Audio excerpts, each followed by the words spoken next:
Hello and welcome back to Growth Coaching International's Coaching in Education podcast, where we explore the power of coaching to transform learning, leadership and indeed well-being in schools around the world. I'm your host, Richard Reid, and today we're heading to sunny Queensland, Australia to learn more about an exciting system-wide initiative taking shape across Brisbane Catholic Education, or BCE for short.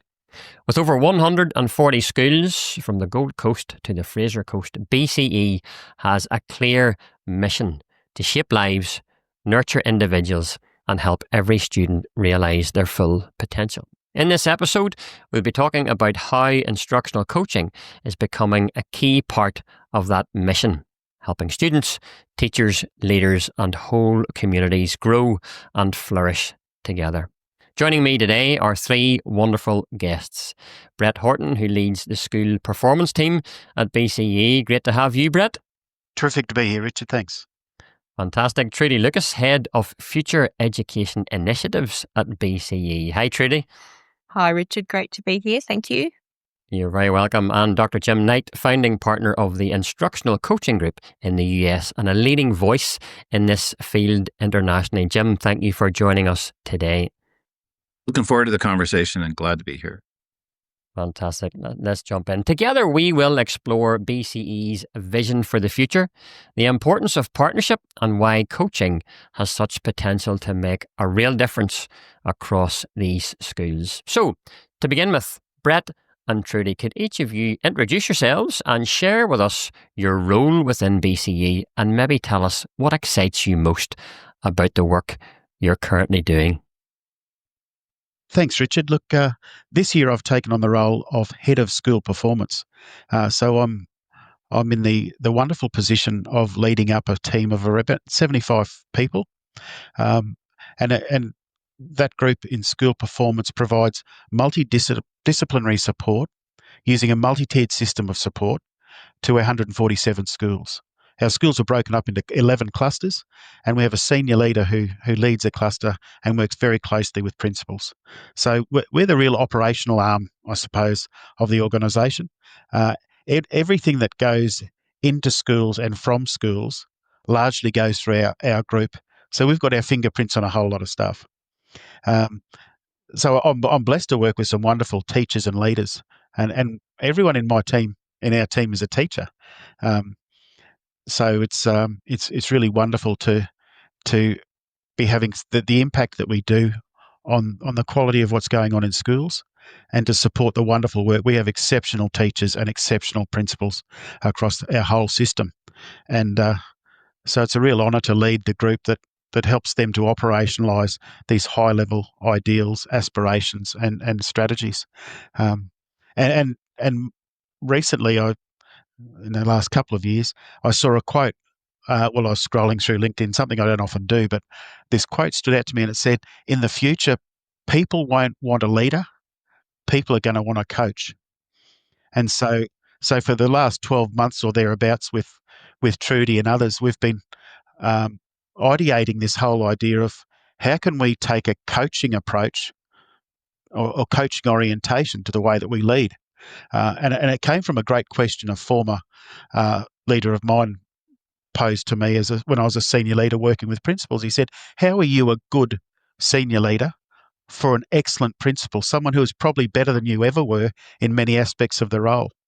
And it became very clear to me that I needed to be a coach.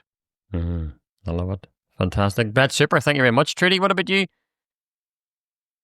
I've recently stepped into a new role at Brisbane Catholic Education, Richard. That is the Head of Education Future Initiatives.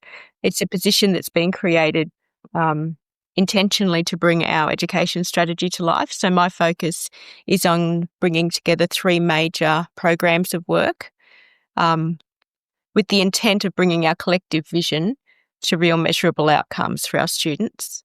I'm energised by the possibilities that my work has right now and the opportunity to lead, along with Brett, others and the principals in our schools, transformative change, especially as we work to embed that strong culture of coaching across the organisation that Brett's referred to. And as Brett said, this has been a vision that we've ideated on for some time. So we are excited to be at this point. Yeah, I love that phrase, energized by possibilities. Fantastic. Jim, for listeners who may be a little bit less familiar maybe than us on the call, could you give us a simple overview of what is instructional coaching? Why do you believe it can make such a difference in schools? Well, there's many big things that we could say about it, but I'll just say a couple of things. The first one would be that I think our traditional model of professional learning is that an expert will show up and teach people about something that evidence says is good, and then people will use it, and then when they use it, good things will happen for kids because there's evidence to support it. And what we found is next year will be our 30th year of conducting research on this. What we found early on, even before we were talking about instructional coaching, before we sort of coined that term,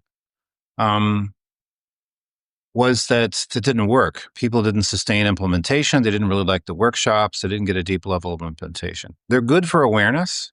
They let people know about ideas, but it didn't really translate into changes that were sustained in the classroom and that had a good outcome for kids because people didn't really like it sometimes. They weren't involved in choosing what it was. They couldn't see how it connected. There wasn't any follow-up. And so what we found is the best way to do this is to start with kids. And so say, what's the change we need to see in students? And then we say, okay, now that we've identified a change in achievement or engagement or maybe even well-being, we know the thing that kids aren't doing that we want to see happen. Then the next part would be, okay, well, let's look at what evidence says about professional development and let's grab something that looks like it could really help the goal be hit. And then let's implement it with a goal about a change in students. We started with kids. We've identified a goal. Now we're looking at what the research says. And I think the first thing I would say about instructional coaching is that sometimes people think that you have to recognize the professionalism of teachers and give them a lot of autonomy. And sometimes people say, actually, what you have to do is you have to really focus on evidence-based practices and make sure teachers do it, maybe even give them a script and tell them what to do. But there are studies in the United States, projects that billions of dollars have been spent on giving scripts to teachers to tell them what to do, and they're not very effective. And then there are coaching programs where teachers are sitting down with coaches who are looking on TikTok to kind of find what a strategy is that could work. And that's not working either. You need both. You need the evidence-based practices, and you need a model of professional development that honors the professionalism of the teacher, which means you acknowledge the simple fact that people don't do anything unless they choose to do it. And anybody is quite capable of nodding their head yes and doing nothing. So choice, involving the teacher from the start, helping the teacher identify what's happening in the classroom, but also having an expert who partners with the teacher and sees the teacher as a peer, not someone to talk down to, is the way we would approach instructional coaching. And there are many other models of coaching. Growth coaching is a separate one where we look at how leaders could be coaches. Growth Talk, the new book by Chris Monroe and John Campbell, talks about leaders taking a coach approach to leaders. I would say when it comes to leaders, the most important leadership skill is probably, maybe not the most important, but it could be the most important, is to learn how to take a coaching approach to leadership.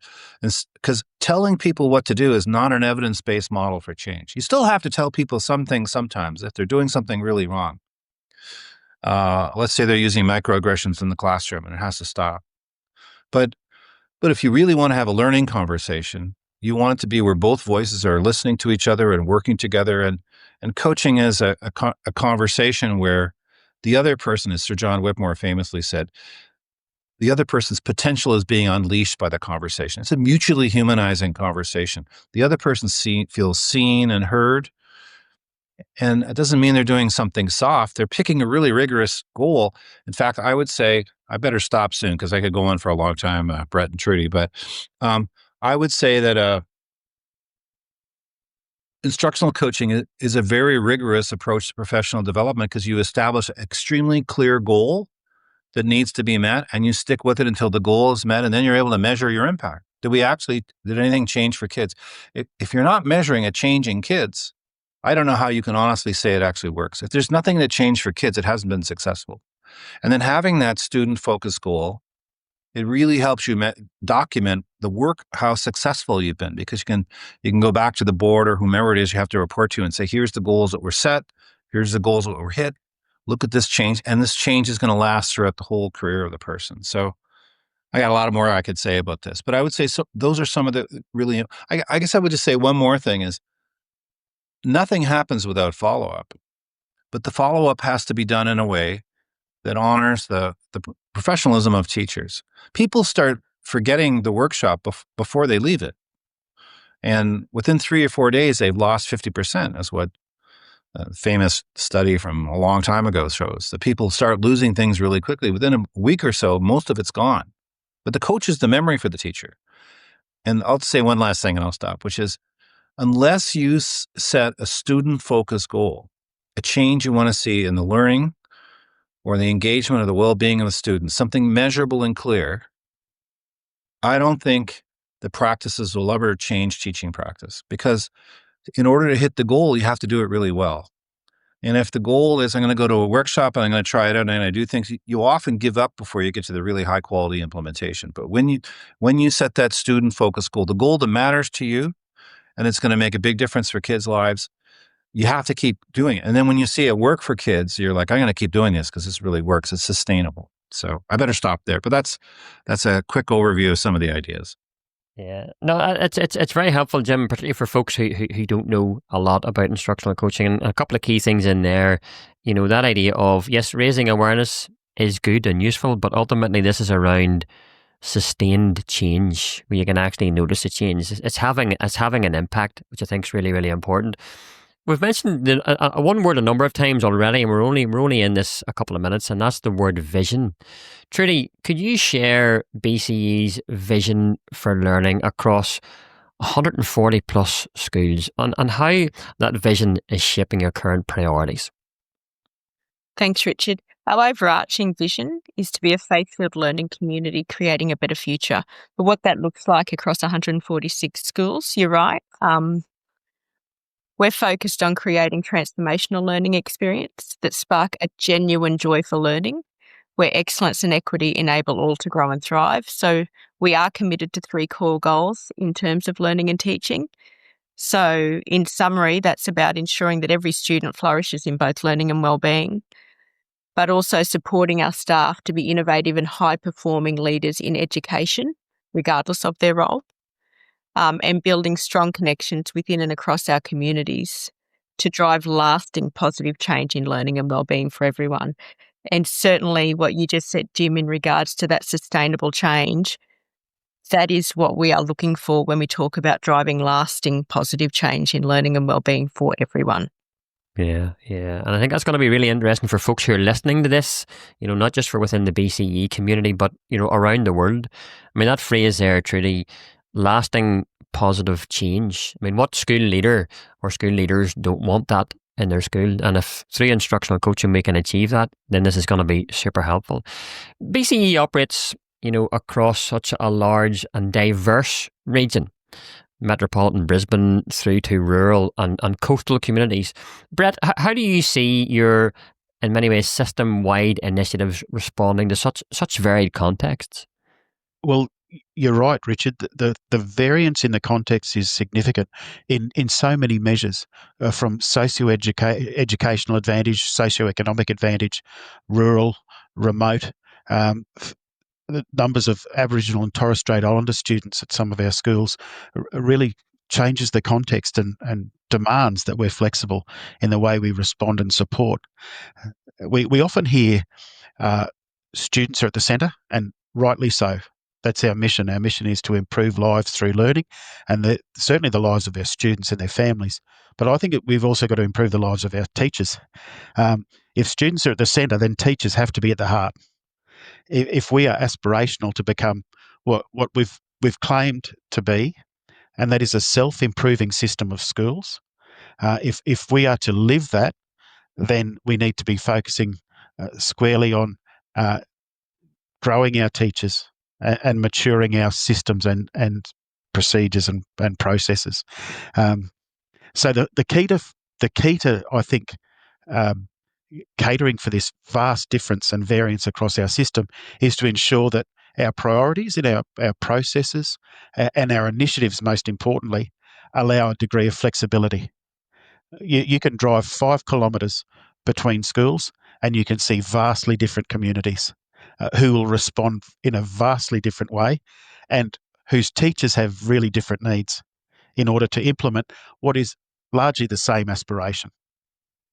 So the key to I think, us being a self-improving and a successful system when it comes to implementing our initiatives is to ensure there's a degree of flexibility and the ability for schools to genuinely, within the guardrails, contextualise what we're asking them to deliver, with the teachers constantly at the heart. In our system, as an initiative to be self-improving, every school has an explicit improvement agenda each year, and that's a big goal, which is certainly aligned to our education strategy and our initiatives. And it's shaken out of a really deep dive of data, both empirical and perceptual data, which are both very important. Data and story are important with us getting a deep understanding of the context of the school and what that group of teachers needs in order to give those group of students what they need. And so each year the schools work through a process with their cluster partners, their senior leaders and education advisors to shape up a goal. It's largely a pedagogical goal based on how can we be better teachers. And of course, we meet our teachers wherever they're at. But in that particular aspect of pedagogy, we want our teachers by the end of the year to have a real degree of mastery, regardless of where they are on the continua of performance. And so we make these goals very, very clear. And our latest iteration of the explicit improvement agenda, we've been maturing this process over the course of a few years. We've built in some real cadences of accountability, which I think at each quarter will ensure that we are tracking towards our goal, but it will build in enough flexibility to, at the end of each term, where are we at? What does the next term look like in our progression towards achieving that goal? And of course, it's not a 12-month goal. It's oftentimes a 2 to 3 year goal. And the work that Trudi's doing in heading up the future initiatives, particularly around our high-impact pedagogical practices, identifying those 12 that through research, through evidence-based, we believe these need to be very prominent in the way that we do our work in schools. Those will inform the goals and then the process by which we can constantly, over the course of 12, 24, 36 months, help our teachers to develop their skills in that particular area, and then check in to see that the impact is realised in what our children know and can do with that knowledge. Yeah. I love that phrase, self-improving system. And what I picture in my head is initially an initial school. So each of those individual 140 plus schools are systems themselves, but they're all working within the bigger system, which is what you folks are responsible for. So you're building, individual schools that are self-improving, but within the whole system as well. And as you say, they're all diverse, they're all very different, but they're working towards a common goal. Jim, the term partnership, because this comes in here nicely, plays a significant part in your work at ICG. Why is partnership so pivotal? Well, I want to just respond to Brett first. I've got a thought, which is that for the goals you're talking about, I think it would be really based on our experience, and every situation is different, but it would be really helpful to say, if this teaching practice is implemented effectively, what will be different for the students? And then to be monitoring the change in students, because as you said, every situation is different. And I don't think there's any, in our experience, we have to change the teaching practice every time in order to hit the student focused goal. And if we just try to take something off the shelf and have it look the same everywhere, now that's not to say, I've worked mostly in the United States. I'm Canadian, but I live in the States, and every situation is different. But monitoring the change in students, then the standard of excellence isn't a checklist about what it's supposed to look like. The standard of excellence, not that you wouldn't need a checklist, but the standard of excellence becomes the change in students. And then the second thing I want to say is that I agree with you so much about adaptability. And I think if you're not adaptive, it's not going to change. And one of our we have many little pet phrases, but one of our phrases is freedom within form. So we have a structure, but the structure is different every time for every teacher. And so it's modified and adapted, and we set the goal, and what might work for one teacher might not work with another. We have to make modifications. And we found whether it's growth, the growth model for coaching, or it's the impact cycle, which is our model for instructional coaching, having a structure that can be adaptive is really and really, if it had to be one, I'd say let's be adaptive and not worry about the structure, because you have to adapt, just as you said. So I agree with that wholeheartedly. But we found that freedom within form. In terms of partnership, I think the key thing there, Richard, is just the idea, do we see teachers as unskilled laborers or do we see them as partners? And if we see them as partners, their voice should be really important. They should be making decisions about their goals. They should be engaged in working with someone who isn't just telling them what to do, but actually sees them as a person that they can have a reciprocal kind of conversation with. They expect to learn from that person. There's benevolence at the heart of the person who works with them. There's humility on the part of the change leader. They don't feel like they're the expert. They go into the conversation open to having their opinions changed and working with this person. Even a brand new teacher, if in our experience, if you don't honor them as professionals, they'll never become professionals. And then they'll start to do things like saying, well, just tell me what to do and I'll do it. And then they'll come back and say, well, I did that thing you said, it didn't work.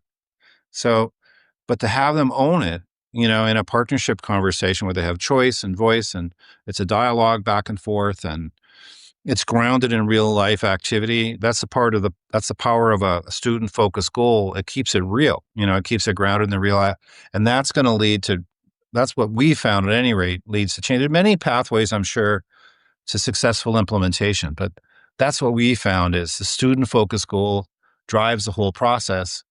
And then I said this before, but people only do what they choose to do. We may not like it, but a 6-year-old and an 86-year-old can nod their head yes and do nothing. And so acknowledging the fact that this person's going to change their mind, they might sit there and say, this sounds great. And then they go back and do nothing. When I take the partnership approach, I want this person to feel comfortable saying to me, with my particular kids, I don't think it'll work. I tried that last year. I want them to be able to tell me what they're thinking and not just comply and not just feel they don't have a voice. So that's a key part of it. I want them to feel safe telling me what they are and aren't going to do. If they don't feel safe doing that, they're probably not going to embrace it, and it's probably not going to get deep implementation. That's a key part of the partnership approach. Yeah, fantastic. So if, Brett, we were to take this concept then of partnership, and thanks, Jim, for clarifying how pivotal that is, and we move it into the system at BCE, why is partnership, Brett, so important in your system? So whether that's between maybe schools, and there's 140 plus in there, maybe it's between leaders, between teachers, parents, or maybe even external partners like Jim coming in to support, why is partnership so important? Well, you can't achieve terribly much alone. And that's so very, very true when it comes to our vocation and mission, which is education of the young people in our care. So, and what really sets us apart and probably defines our success is the ability to think together, to talk together, and then to work together. And so that's vitally important. The concept of team can never be underplayed. And I am my aspiration in looking at this instructional coaching across system-wide and within and across schools is to promote the ability to think together, to plan together, and then implement together. Look, one of the greatest barriers to improvement or effectiveness, or whatever we want to call it, and I see this over and over again, and I've seen it in my own work, is the inability to take a macro aspiration or a plan and then implement it in the micro.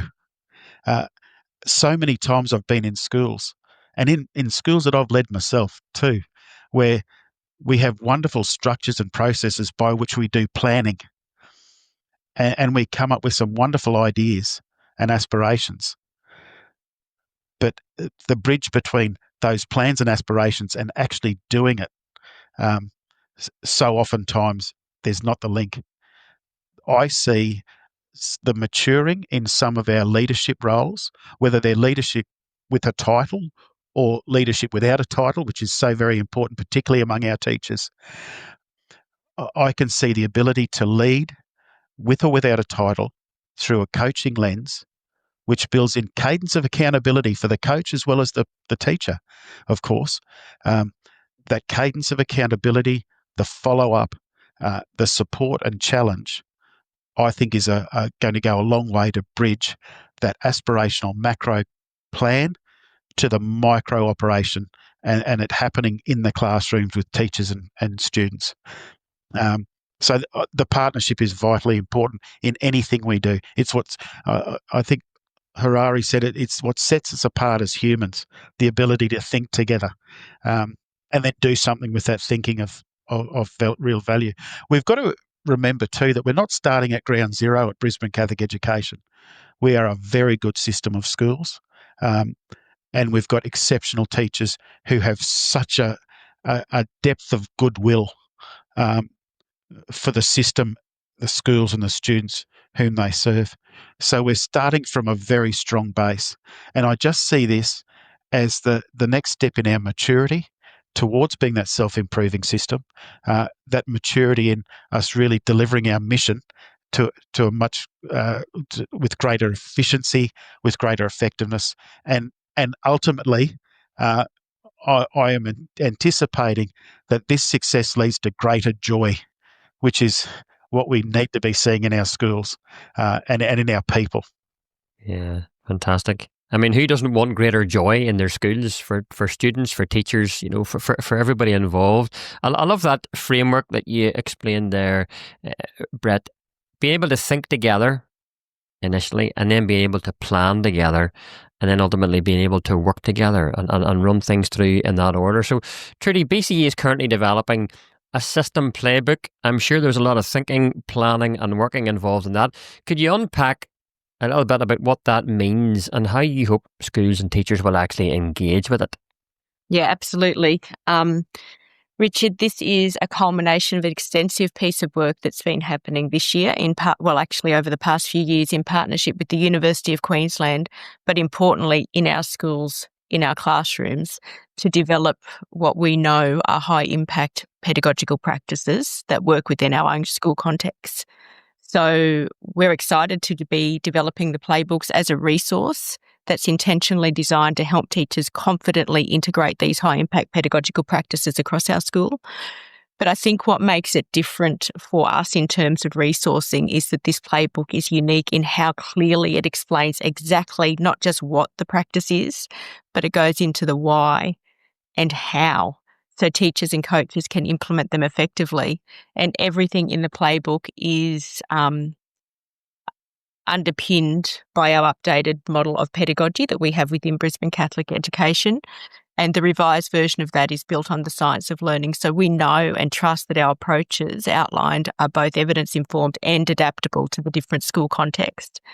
Because as Brett just spoke, a school within a 5-kilometre distance apart can have such different contexts and complexities that they're dealing with every day. So the ability, I love that term you used, Jim, before. I know I talk about freedom within the frame. I think you said form within the frame. Freedom within form, yeah. Yeah, freedom within the form. So here's the form, but what does that look like and how does that play out in your classroom? This is about empowering teachers to know and understand that deeply so they can act with autonomy and make the right decisions for the young people in front of them every day. So the coaching playbook is not just an instructional guide, but it's part of a broader system level support strategy that we're working on to ensure that it's not a one-off. There is professional learning, there's improvement programs, there's contextualised frameworks and resourcing for implementation. But ultimately, this is a system focused to empower our teachers to reflect on their practice, to engage in the meaningful dialogue that we know will make a difference with peers and with coaches, and to make informed decisions that will enhance student learning outcomes for the kids in their classrooms every day. Fantastic. Jim, you have advocated for instructional playbooks. I mean, for many, many years now. You're talking about next year being the 30th year. You know, a lot of research, a lot of time, a lot of books written. What are your thoughts on a system playbook? Well, I think that's a really, really excellent step forward. I think it's a really important thing to do. And I think you can have core pedagogical practices, and I think you can build goals around those core pedagogical practices. One of our studies, that's exactly what we did. We had a few things we could focus in, and the goals were driven by that. I think without a playbook, let's say somebody wanted to work on feedback and improve feedback in their classroom. Not that I don't know if that's on your list of 12 or not, but let's say they wanted to improve. Well, they could pick up John Hattie's book on feedback. They could pick up 2 or 3 books on feedback, but they're not going to have time to put that together and organize it all and translate it into practice. And so the book we wrote on instructional playbooks, the subtitle is How to Translate Ideas into Practice. And you have to make it actionable. You have to do just exactly what Trudi said, is to make it to explain the why and why we do this for kids and what's the research. We would talk about the evidence. We have 1-pagers and checklists. That's what's in our playbook. I think if possible, it's helpful if that playbook is a living document. As you start to learn more about, as more ideas come out, you say, we can modify it.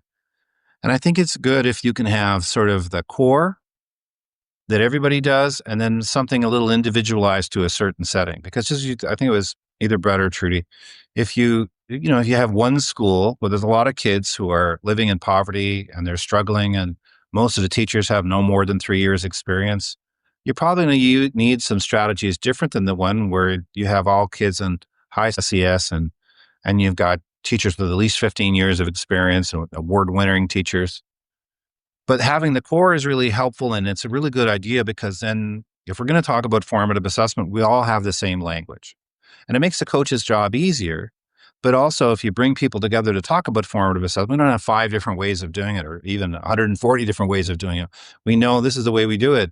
So I think having something individualized and having something that's core is really helpful. And I think I don't know that a coach can be successful without something like a playbook. The playbook is how you translate ideas into practice, and the coach can deepen their knowledge. They can read all those books about feedback. But when you sit down with a teacher and you've set a goal and you're trying to hit the goal, to be able to know these are the things we can draw on. And also, it becomes part of the culture. So when a new person comes to the school district as a coach, you can say, well, here's a playbook we work from. This is what we do. And they have a leg up right from the get-go. Yeah, I love that idea of it being a living document. I think that's important. It's not a one and done. It's not something that you just lift off the shelf. Here's the final polished, example. And for the next 10, 15, 20 years, we have our playbook. Well, it'd be great if you could do that.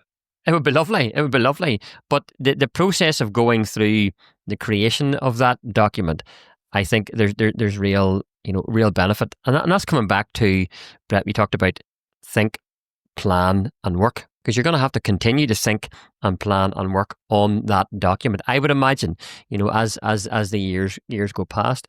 Trudi, if I can go back to you again, your role focuses on, and I love this title, Future Education Initiatives. Isn't that terrific? What drew BCE to place such a strong emphasis on this instructional coaching as a lever for, significant subjects, literacy, numeracy, and boosting outcomes? Absolutely, Richard. We have a strong focus on ensuring that every student has strong foundations in literacy and numeracy. And we know a key lever to pull in improving literacy and numeracy outcomes for our young people in schools is, without question, to invest in our teachers. So we are committed to building teacher knowledge, skill and agency, as I spoke to before, because this is what we believe will ensure improvements that last way beyond the coaching cycle.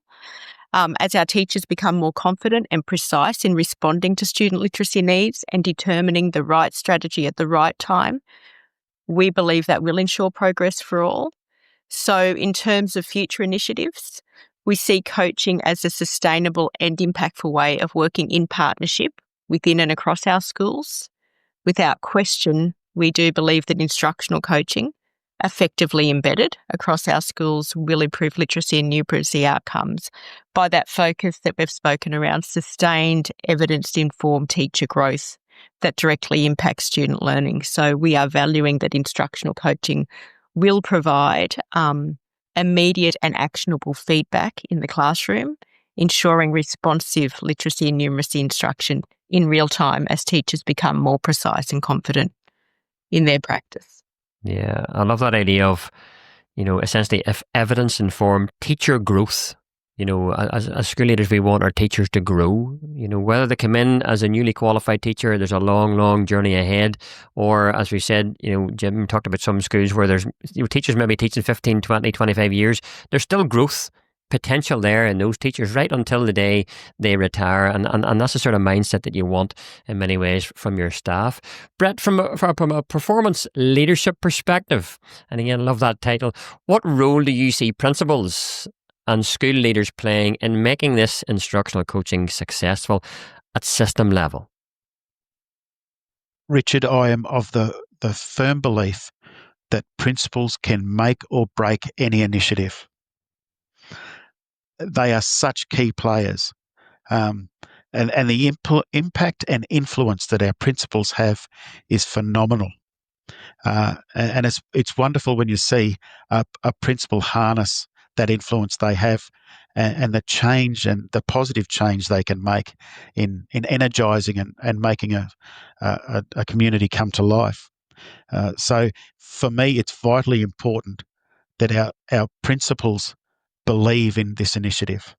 And it was interesting, we socialised it at a principal business meeting a month or so ago when I talked about this wonderful initiative of rolling out training for 300 instructional coaches across our system.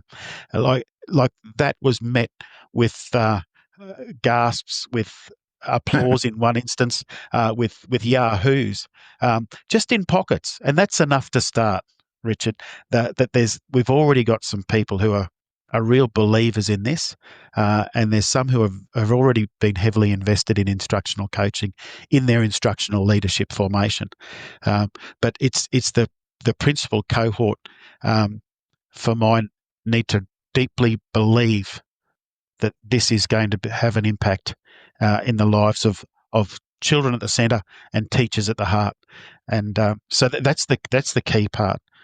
For mine, I'm a great believer in Simon Sinek's golden circles of why. Why are we doing this? And it comes down to this will have impact. This does have impact, and we can do this at scale across our system.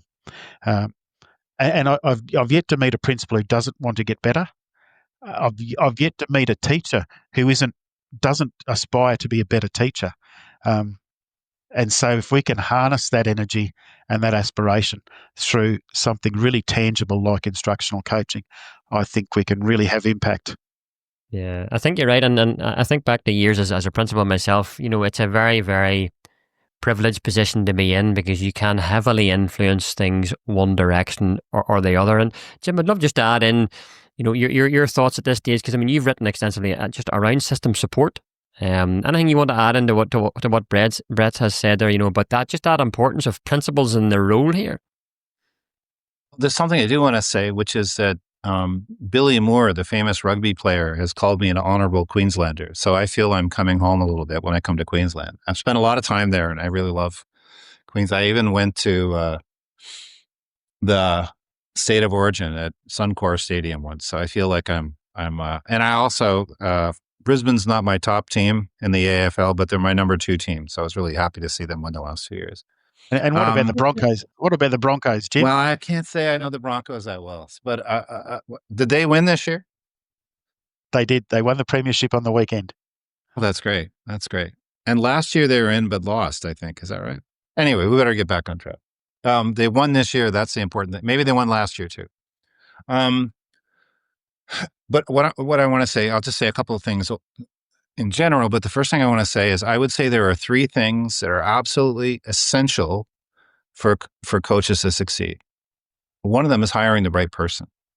Now, you can make adjustments if they're not the right person, but in any job, getting the right person makes a world of difference. Getting someone who's maybe not the right person can be a world of hurt. So getting the right person is really key. The second thing I'd say in terms of importance is the principal.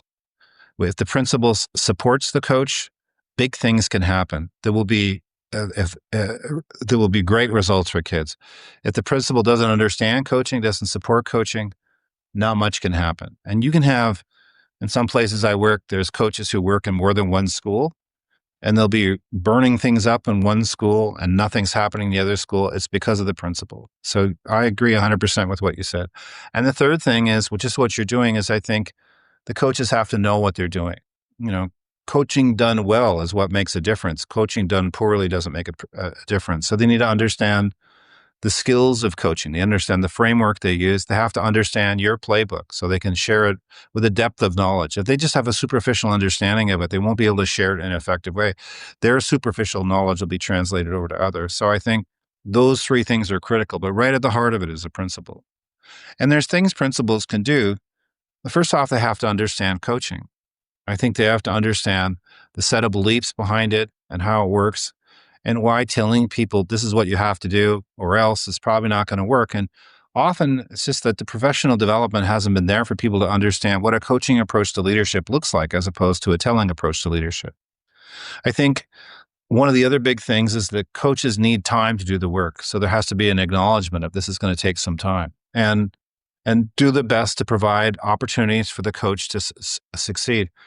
And the hardest thing, I think, and is really important, but it's really difficult, which is to try to create a psychologically safe culture in the school. That gets back to your comment about joy, I think, Brett. If you have a psychologically safe setting where people want to come to work, they enjoy working with each other. And it's important for everybody in the school to understand that the culture is created by everybody. It's not just the principal's job. You need to create the school you need. But if the culture is kind of toxic or poisonous, it's really, really going to be hard to get things rolling. So having that psychologically safe culture, there's other things too, but those are some of the big things for sure. Yeah, no, that's super helpful. And on that note, sort of even developing from that, as we jump maybe a little bit more into instructional coaching, Jim, you and your team have developed the impact cycle over many, many, many years. It'd be really helpful if you could highlight for us, why might that resonate so well with systems like BCE when we're chatting today? Well, it gets back to that thing that Trudi and I were talking about, the idea of freedom within form. And you're giving people a structure they can follow, but the structure is adaptive. So the way the cycle works is, for example, a coach I work with in North Carolina, sorry. She had a teacher, and she got together with a teacher. One of the first things is to get a clear picture of reality. And then they identified that the kids weren't engaged in conversations. They weren't engaged. And so they set their goal. This particular teacher was an elementary teacher. She had a curriculum that had questions the kids had to answer every day on the lessons that were being taught. So they set a goal that kids would answer, at least 90% of the kids would answer correctly on the quizzes. And those were lined up with the standards. And so initially it was around 60-some%. And they kept trying different things. And they felt if we can increase engagement, where the kids are actually engaged in the content, the scores should go up. And you could measure engagement in other ways. But for her, the most important thing is, I don't really care about engagement unless it's helping the kids learn. So they give kids protocols on how they could talk to each other, so they could learn how to talk to each other. They develop standards for what it should look like when the kids communicate, expectations. They taught the expectations to the kids. And they made a lot of adaptations along the way. And so the coach, they also did a lot of Kagan cooperative learning structures. And so the coach went out and found things. She had this little flip book for cooperative learning, and they had this other work they did on giving the kids talking prompts for conversation. They kept making adaptations, and bit by bit, the score kept going up. And the coach was explaining things and working with the teacher and trying things, finding new things. They didn't get to 90%. They got to like 86%, but they made a dramatic change. The teacher was singled out for exemplary growth in terms of what happened with their kids in terms of the state assessment. The school was identified as one of the 10 most growing schools in the state. And so that's the way it works. You get there's identify, learn, and improve. So in the identify stage, where are we now? Where do we want to get to? How are we going to get there? In the learn, let me make sure you're ready to try this thing out. I'll describe it. You could watch a video. I could come in your class. You'll see it. Now try it out. oh, it's probably not working. We have to make some adjustments and modifications and keep going until we hit this really important goal. For her, that the kids were actually learning the content was a pretty important goal. And that's kind of how it works. You have this process. And so it's kind of gets back to the idea of a core playbook, having a process that everybody understands and develops facility with and confidence about, and it's happening everywhere. It's individualized to every teacher and every teacher's students, but it's kind of the same at the same time. And that I think is a really great way to spread it across 140 schools. Fantastic. It's exciting times. Jim, sticking with you, I mean, as BCE moves forward with this initiative, there's a lot of excitement, there's a lot of energy around it, and we can see that just listening to Brett and Trudi chatting today. How do you see your role in, I suppose, affirming and supporting, what they're setting out and continuing to do? Well, I'll support it in any way I can, but I don't know that they need me. It sounds like they have great ideas, but I think helping people understand, let's just put it this way, exactly what Brett and Trudi have said they want their coaches to do, to be a thought partner in the process and to approach them with, here's what my experience has been, but I'm Canadian, I'm not Australian, so it may be different here, and the things you're working on. And I think, the development of a playbook, we've studied that. The power of video as a way to bring about change, we've studied that. The impact cycle, we did a big study, effect size of 1.02 on the impact cycle. The partnership principles, when I studied that, when we took the partnership approach, people were 4.5 times more likely to embrace it than we didn't take the partnership approach. So there's a lot of evidence there, and it's a lot to deal with. There's a lot of moving parts. What are the communication skills of the coaches? How do they lead themselves? How do they lead others? How can they make sure they're a multiplier, not a diminisher? Do they understand the cycle? How do they gather data? How do they explain those teaching strategies in a way that's crystal clear, but also the teacher's involved in the conversation? And then how does the system support it? What we call the 7 success factors. So any way I can help with that, I'd love to, not just because I'm an honorary Queenslander, but because I'm excited about the project. Fantastic. No, that is very helpful and very, very encouraging, particularly for these folks, but everybody within, BCE will be encouraged by that as well. Brett, as you look towards, so we're looking ahead, as you look towards the rollout, of these 10 cohorts over the next year, a lot of people involved here, what would success look like for you? That's a great question, Richard, and it's something we've considered and we continue to consider. What will success look like? Success for me will look like we have a solid game plan, we have a community of coaches and a community of leaders that are keeping us true to our game plan. So how do we measure that? Certainly we got so much data available to us. We've probably got too much data. So we need to be selective in the data that we're going to analyse, both perceptive data through things like the Tell Them From Me survey, which judge the sense of belonging, rigour in our schools from a student and staff perspective. So through those questionnaires, what's the state of play out there? What's the data or feedback we're getting from our senior leaders and others who visit schools to give account of the wonderful work that's going on out there. But ultimately, it will be in the student learning outcomes. It's no secret that there are elements of literacy and numeracy performance across our cohorts of students that are concerning. There are others in which we are rejoicing. But if we are true to our mission, which is to improve lives through learning, the liberating impact of education is tangible in our schools. We're liberating kids from those constraints and teachers from those constraints which stop them being the person they were created to be. So it's high aspiration here. It's a high moral imperative, and our part in helping young people be liberated to the people they were created to be is to ensure that they are literate and numerate, that they love learning and they know how to learn. So we will be looking at the empirical data. What are the numbers telling us? Because that's vitally important across a whole swathe of monitoring tools, lead and lag measures, but also the perceptive data, which is vitally important, the story of what's going on out there that gives us rise for confidence that we are heading in the right direction here. What would success look like?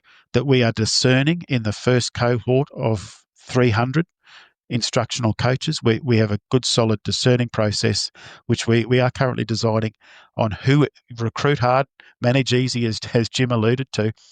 Who are those key players that we're going to invite into this program, and how are we going to continue to support them?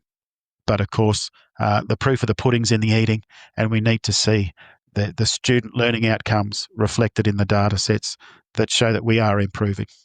Yeah, I think that's terrific. And a couple of comments using your words, Brett. Success would look like we have developed a community of coaches, and the outcome of that is tangible, positive differences for our students. And I mean, if you're ticking those boxes, a year down the line, 2 years down the line, and ongoing, I think that's fantastic. Trudi, if we were to revisit, let's say, this conversation, we'll come back in 12 to 18 months. Jim can put it in his diary, so can everybody else. What would you hope to be able to share in terms of lessons learned, early wins, that system-wide impact? What are your thoughts? Look, as Brett said earlier, I think we need to acknowledge up front, we have excellent teachers and excellent leaders in our schools now, and this initiative reflects BCE's commitment to that continued professional growth. So the commitment to growing teacher expertise and fostering a culture of continuous improvement, and equipping educators with the right tools, the language, the confidence to enact the high-impact pedagogical practices that I alluded to before, are starting to be seen in our schools. That would be a key indicator that we're on the right track. I think that through conversations with leaders in schools, to know that those conversations were indicating that together we were able to determine and discern the right people are engaged in those cohorts, because we know that's so important. And we're currently supporting principals in that discernment process. In terms of lessons learned, this is a significant system investment.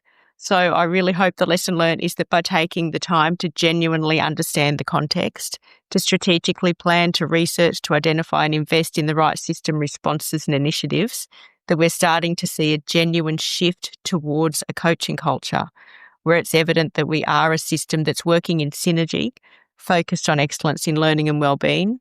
I think to see reciprocal partnerships that are forged through coaching is re-energising people and creating movement.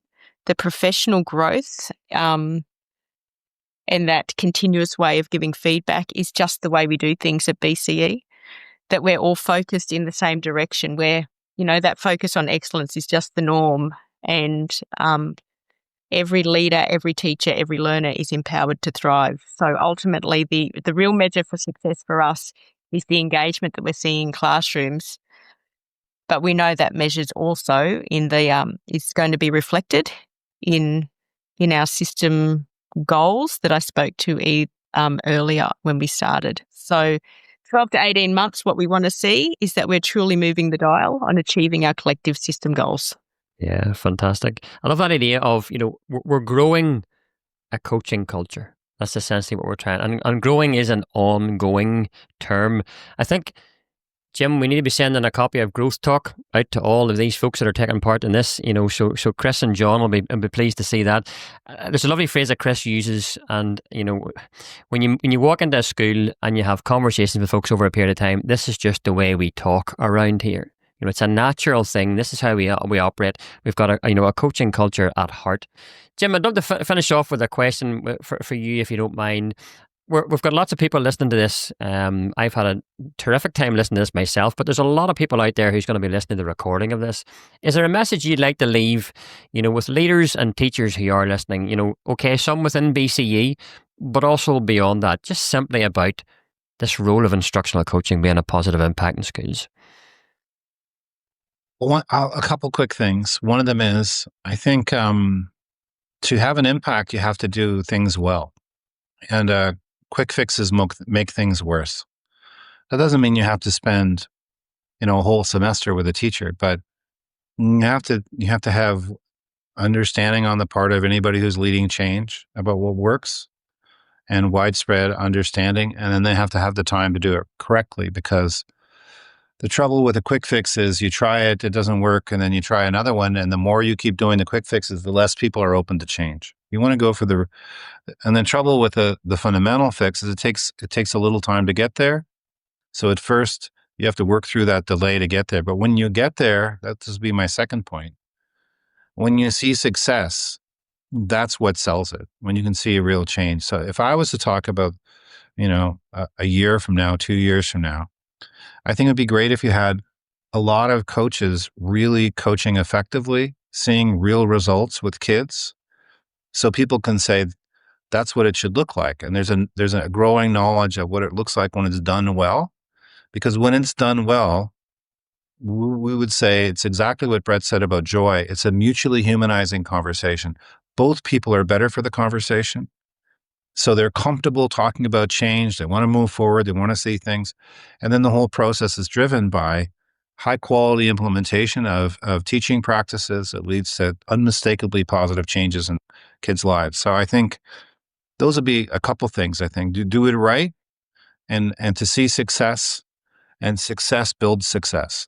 People, when it's done right, the word will spread.